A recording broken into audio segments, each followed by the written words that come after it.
안녕하세요. 75세 된 김점순입니다. 저는 지금 둘째 아들 집 근처 원룸에서 혼자 살고 있어요. 작년까지만 해도 큰아들 집에서 살았는데 그때 겪었던 일들을 말씀드리고 싶어서 이렇게 사연을 보냅니다. 제가 32세 때부터 62세까지 30년 동안 분식집을 운영했거든요. 중학교 앞에 작은 가게였는데 떡볶이, 김밥, 순대 이런 거 파는 곳이었어요. 그때는 정말 새벽 5시에 일어나서 떡볶이 국물 끓이고 김밥 싸고 밤늦게까지 일했죠. 남편은 택시를 몰았는데 둘이 합쳐서 한 달에 130만 원 정도 벌었어요. 그 시절엔 그 정도면 중산층이었거든요. 아이들 둘 다 대학까지 보내고 큰아들 결혼시킬 때까지 그렇게 벌어서 키웠어요. 그런데 62세 되던 해에 건물주가 월세를 300만 원에서 500만 원으로 올리겠다고 하더라고요. 게다가 학교 앞에 프랜차이즈 분식집들이 들어오면서 장사도 안 되기 시작했어요. 매출이 30%나 떨어졌는데 월세는 200만 원이나 더 내라니 도저히 감당할 수가 없었어요. 마침 큰아들 결혼 준비도 해야 하고 둘째 대학 등록금도 필요한 상황이라 가게를 정리하기로 했죠. 30년 동안 모든 추억이 담긴 곳이었는데 정말 가슴이 아팠어요. 가게 정리하고 나서는 집에만 있으니까 남편하고 자꾸 부딪히게 되더라고요.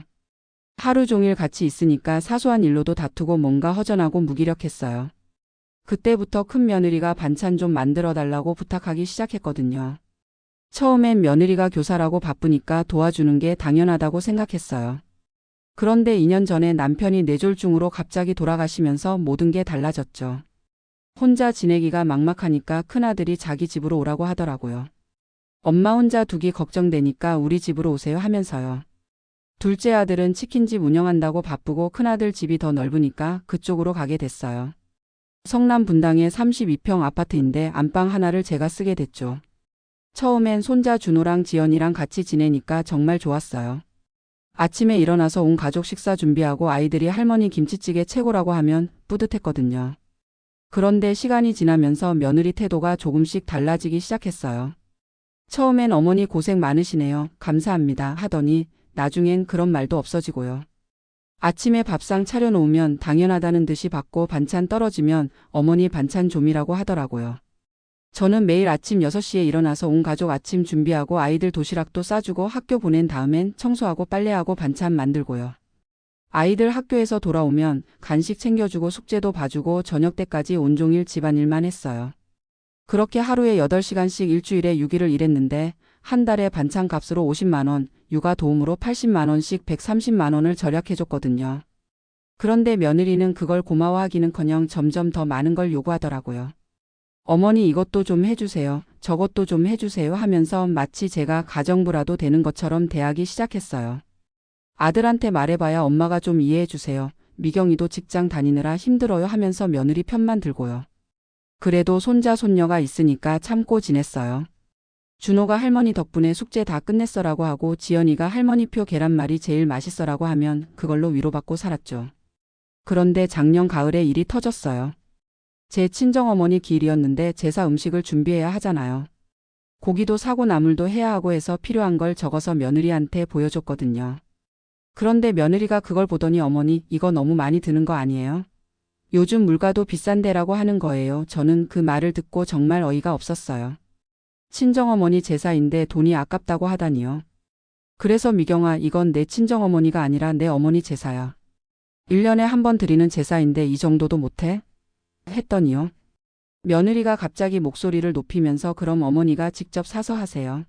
어머니는 돈은 안 내면서 맨날 써달라고만 하시네요. 하는 거예요. 그러더니 정말 충격적인 말을 하더라고요. 시어머니는 정말 돈만 쓰는 기계 같아요. 돈은 안 벌어오면서 쓰기만 하고. 그 순간 정말 머리가 하얘졌어요.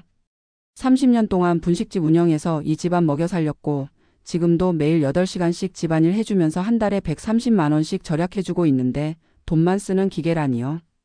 더 가관인 건 아들이 그 자리에 있었는데도 며느리 편만 들더라고요. 엄마 미경이 말도 맞아요. 요즘 경제적으로 좀 힘드니까 이해해 주세요 하면서요. 그날 밤에 잠을 못 이뤘어요. 30년 동안 떡볶이 국물 끓이면서 손 데이고 기름에 튀기면서 화상 입으면서 번 돈으로 이 아들 키웠는데 이제 와서 엄마더러 돈만 쓰는 기계라고 하다니요. 다음 날 아침에 일어나서 생각해 보니까 정말 화가 나더라고요. 그래서 며느리한테 말했어요. 미경아, 내가 시어머니는 돈만 쓰는 기계라고 했지? 그럼 이제 정말 돈만 쓰는 기계가 되어줄게.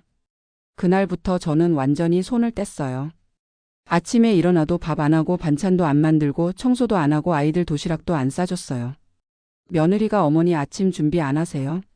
하면 나는 돈만 쓰는 기계니까 돈 쓰는 일만 할게 했죠.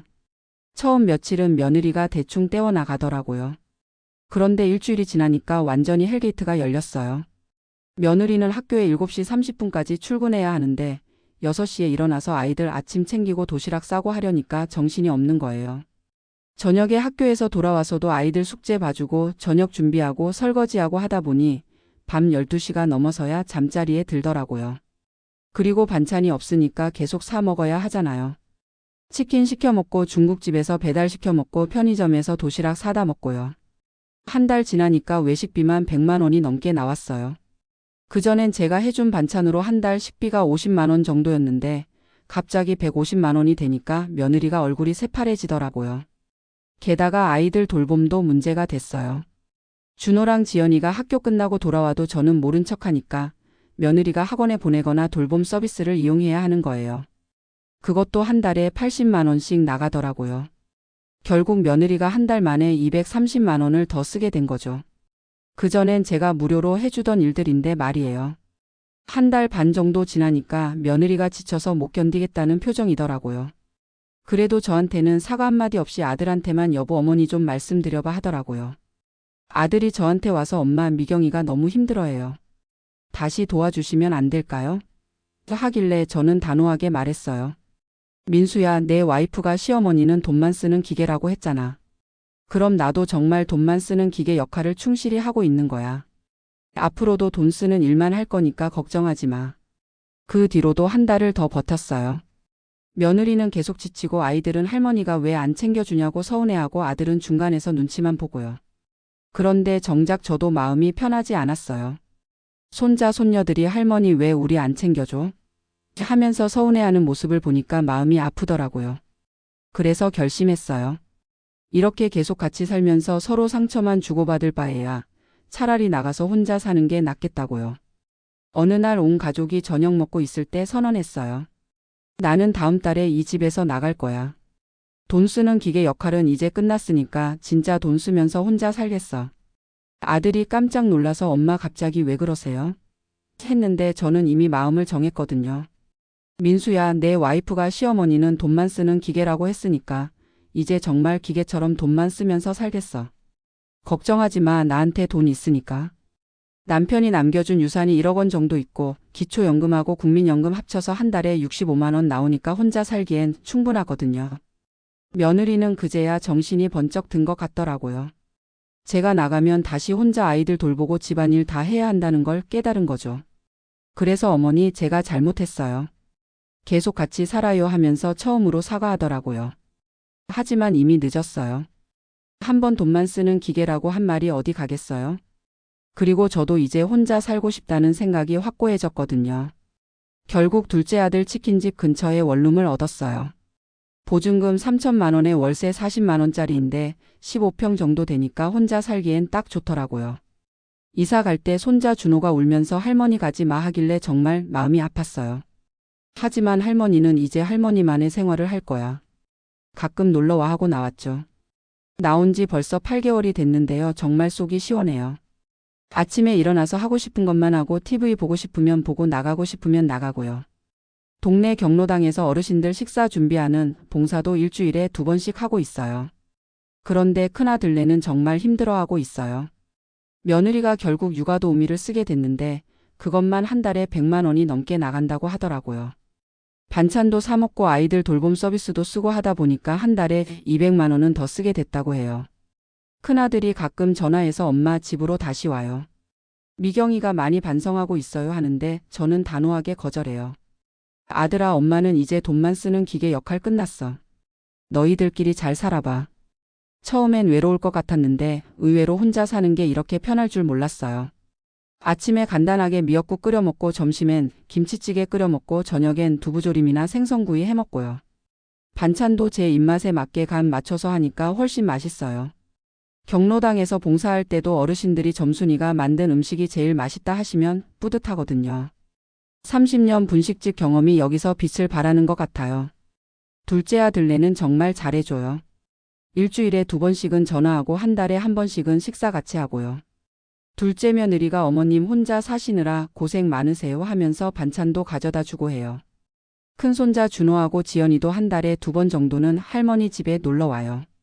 올 때마다 할머니 집이 더 좋아라고 하더라고요.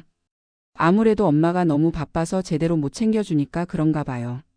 며느리가 몇 번 전화해서 사과했어요.